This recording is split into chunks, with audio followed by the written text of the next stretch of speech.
Hello, everyone. Thanks for joining us. Welcome to Aviation Live TV. Today, we're talking to the CEO of Sofia Airport, Sofia in Bulgaria. Jesús, thank you for joining us. We're delighted you can be here.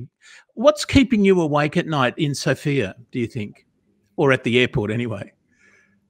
Well, first of all, thank you very much for inviting me and to giving us the opportunity to explain our project and what we are doing and this concession, because we have 35-year concession and we started in 21st.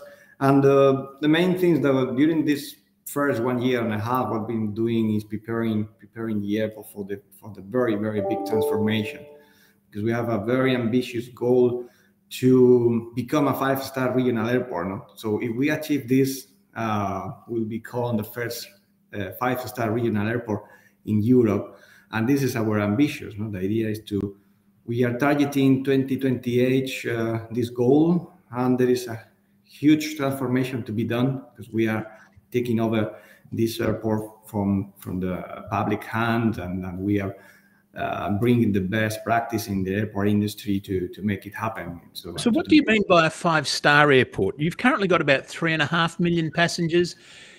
Does a 5-star airport have more passengers than that? Well, a 5-star airport doesn't mean increasing the number of passengers. It means increase the passenger experience. But in terms of traffic, before COVID, the airport, Sofia Airport, had 7.1 million passengers per year. In 22, we end up 6 million. So 1 million below 2019. So it means 15% below 2019. So this is a quite very good result, compared with the Europe average. Indeed. So do you see 2023 as more growth? Yeah, this is.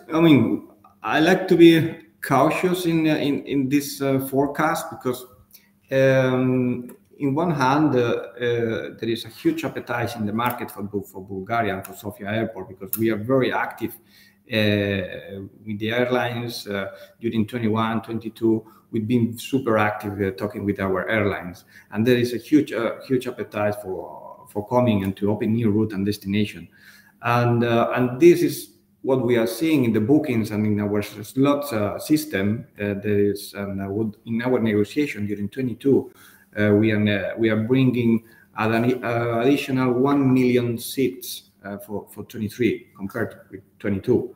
Then is what is going. It depended of at the end of the day what is going to happen in 23 with the recession, with the COVID, with all this energetic crisis. So, but we are very optimistic for 23 for Sofia, because of after this negotiation with the airlines, we are bringing additional 1 million seats to the airport. Wow! So you are confident about 2023? Yeah, I'm confident by 23 for Sofia for this reason, because our strategy for 23, because the traffic and the forecast and the market, airline marketing depend take 1 or 2 years. When you are negotiating with an airline, it take 1 or 2 years to get this destination, to open new market and so on.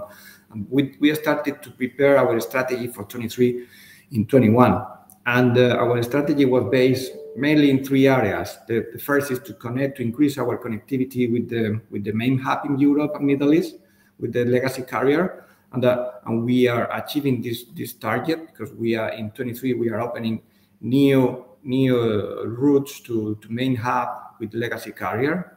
The airlines will announce before summer season.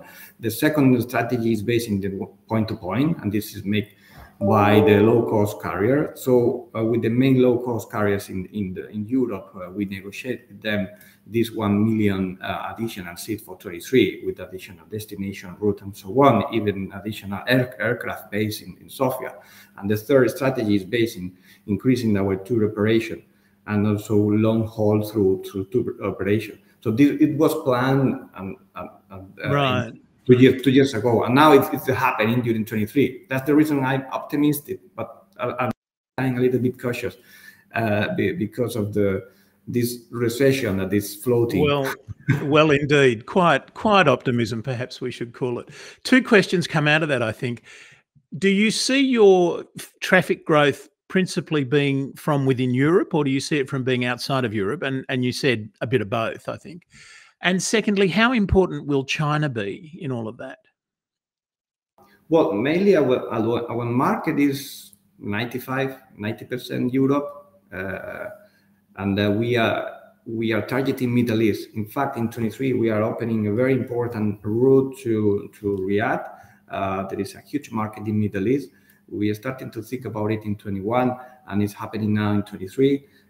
So we are moving step by step to Middle East, because Sofia is very well situated in Europe to be connected to connect Europe to Middle East. So this is part of our strategy. So we are balancing our market. No, we are now it's 95% Europe, but we want to have 20% Middle East and 80% Europe. This is also in our strategy, and we are moving forward in this direction.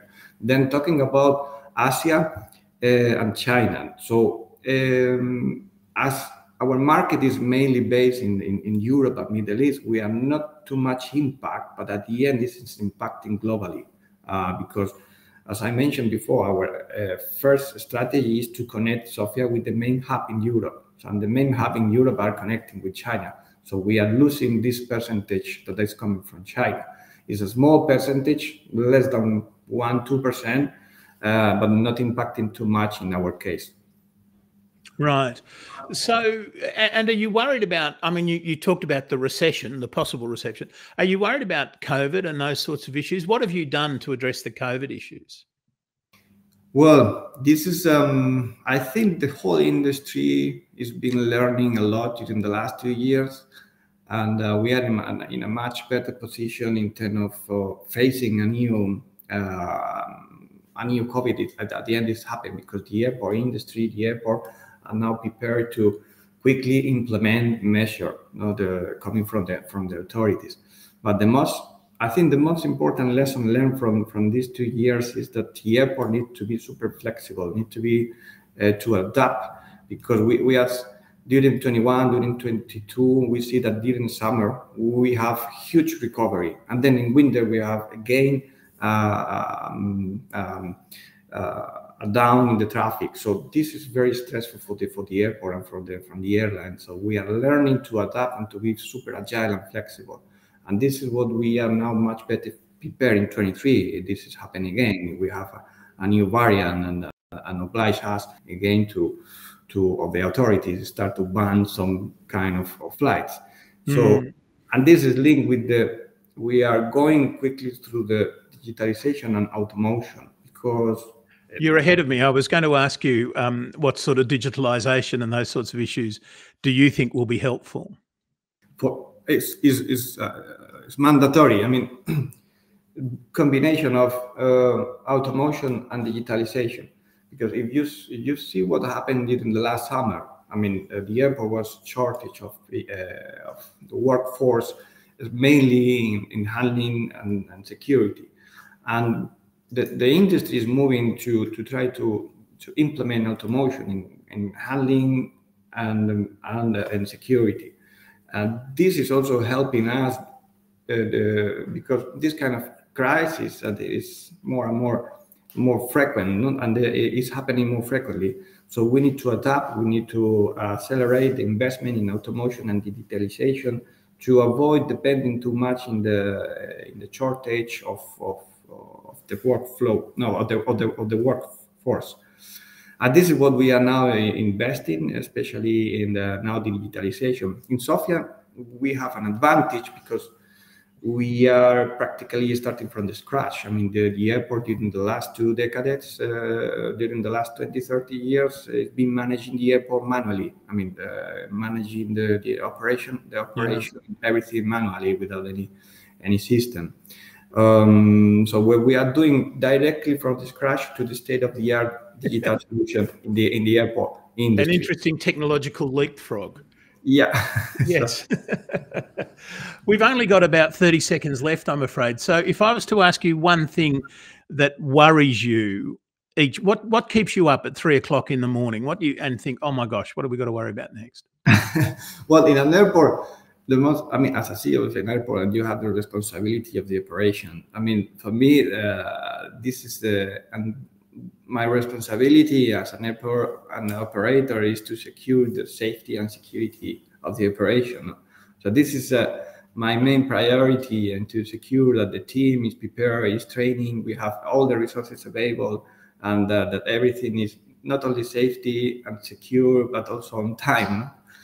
This is a part of all the financing and the economic things that we need to take care. Right. Well, sadly, we're out of time. I got about 1 million more questions I'd love to ask you. But Jose Caballero, thank you so much. Sorry, Jesus Caballero, I do beg your pardon. Jesus Caballero, the CEO of Sofia Airport. Thank you so much for joining us. I hope you found this interesting. I look forward to seeing you again. Thank you. Thank you very much. Thank you.